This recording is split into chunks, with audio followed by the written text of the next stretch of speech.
Finally, silver did something we've not seen in quite a while. Let's explore!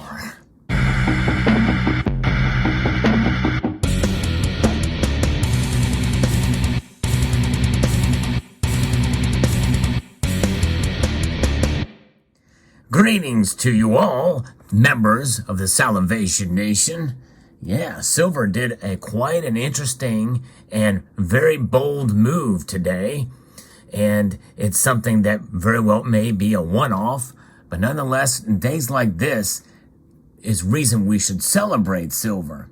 And it's not necessarily because silver climbed 41 cents on the day, up over 2%. And that is a fairly substantial move for silver, but not enough to really shock us. You know, this really was not a shocking move. It was really more of a bold move. And it's the reason as to how it traded. I'm going to be referencing a couple of pieces here from Kitco News, but also some interesting things that we should take, as well as correlating, things we should look at to correlate the price of silver to other entities. As you know, silver has been trading much more like an industrial metal than a precious metal as of late. So its bold move is as a precious metal. In fact, when we take a look at silver's move compared to gold, which by the way climbed fairly substantially today as well, in fact, all the metals moved up. And it's pretty exciting to see that palladium jumped up over 2%, platinum jumped up over 1.5%, and gold jumped up 0.87%. Up $14.80, but silver is the clear winner. It jumped up 2.36%. And now we are just moments away from the market closing, but let's get into some of the reasons why. Gold and silver prices are higher and near the daily highs. As we've talked about, the short covering on the futures market and perceived bargain hunting in the cash markets following recent losses. And that is typically kind of what happens there in the markets is people look for bargains when the prices dip. That's a smart time to buy, that's for sure. The U.S. dollar index and U.S. Treasury yields backed down from their higher levels today. And that encouraged some buying interest in the metals again. People watch that dollar index. That is the one thing that is going to cause metals to snap one way or the other. And the dollar is what can keep the metals down. And when you see a little bit of that strength move away from the dollar, of the index, of the dollar index, which is a measure of the dollar against a breadbasket of other currencies, well, then you're going to see the metals pop out. And that should encourage us. Now, you may be thinking to yourself, well, but that's okay, so that happens, but what about the other commodities? You may remember I did a video not too long ago talking about how really we should not be looking at the gold to silver ratio to follow silver. In fact, as I record this video, it has narrowed quite substantially. It's still up very, very high, above 90. It's 93.11 as I record this video. But the gold to silver ratio, being what it is, has been widening as a trend line for quite some time. What has silver been following instead? It's been copper. That's right, copper has been the thing that's been trading. Copper has not moved at all today. Fractions and fractions of a cent per pound may be in the positive direction, but hardly any movement at all in copper. So we're seeing, at least for a day, to celebrate the decoupling of silver to copper. So that's pretty amazing to see. But nonetheless, buying interest in the metals markets, and we're seeing a drop in crude oil prices now. They're at an eighth month low. And it limit the upside of precious metals. So that was one thing that pulled against them, or else they would have climbed much more. And U.S. stock indexes are also high. But this is interesting to see. The dollar index moving higher in the session, with base metals like copper are struggling. So the move higher seems to be more silver acting as a precious metal. And that is something to consider, folks. It's a reason to celebrate, at least for a day. It may be short-lived, but that's okay, because you know what? When we see silver react as a precious metal, maybe that will remind the markets that, hey, you know, this metal here that we've been looking at and we've been frustrated about for so long, and has been further separating itself from gold and more trading like an industrial metal. It's about time to see the movement in this direction. Maybe that will cause people to think again about silver and potentially of it as a precious metal again. Because right now, I think it's probably safe to say it's not trading as a precious metal. This bar is backwards. I'm going to put it back down the right way. Yes, indeed. But nonetheless, silver, it is a metal that has frustrated many of us and will continue to frustrate us. This is a one-day celebration. And understand that, we should not base all of our decisions on holding a precious metal because of one day's activities in the markets.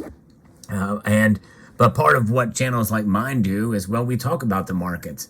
Now, a channel like mine and others, we do other videos as well, but part of what we do is also analysis of the markets from what others say and what our opinion is.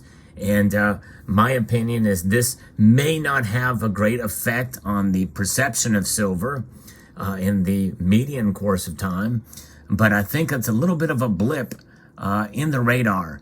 That means that, hey, okay, there's something out there with this. There may be, if we see more activity like this, where it separates itself from the base metals, especially copper, then maybe it should be perceived as a precious metal more so than it was before. And by the way, it goes without saying that silver has pretty much, for as long as we can remember in the markets here, it has been seen as an industrial metal as well as a precious metal. I just think the scales are tipping a bit more towards the industrial side for how silver is viewed. And I think that will continue. There's no question about that. But as we see chinks in the armor of the dollar, especially with what the BRICS nations are trying to do, silver, I think, will probably see itself in due course coupled back in with gold.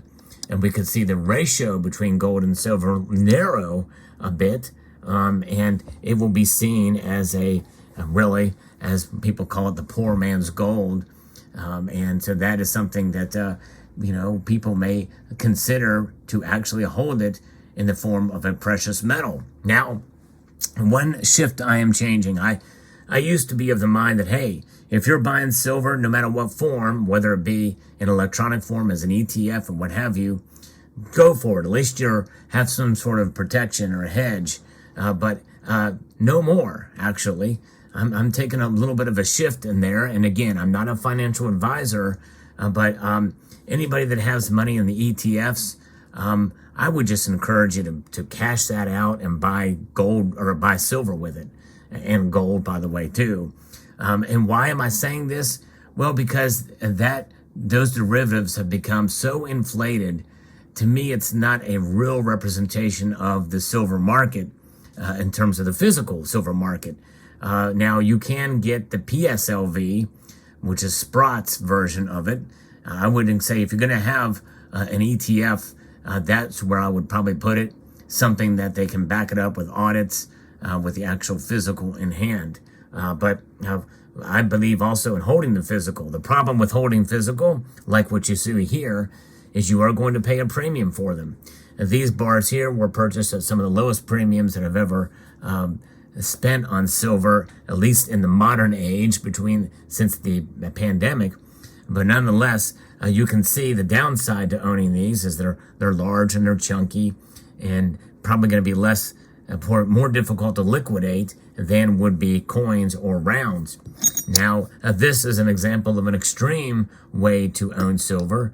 And that is, as a bullion coin, this is a silver eagle. And the premiums on these are still sky high. Not recommended at all, especially considering that I'm still finding milk spots and issues with these, and they're struck a little bit off center, although this one is nice, but I hand-picked this one out when I bought it. If I'm going to buy a silver eagle, I'm going to hand-pick it out.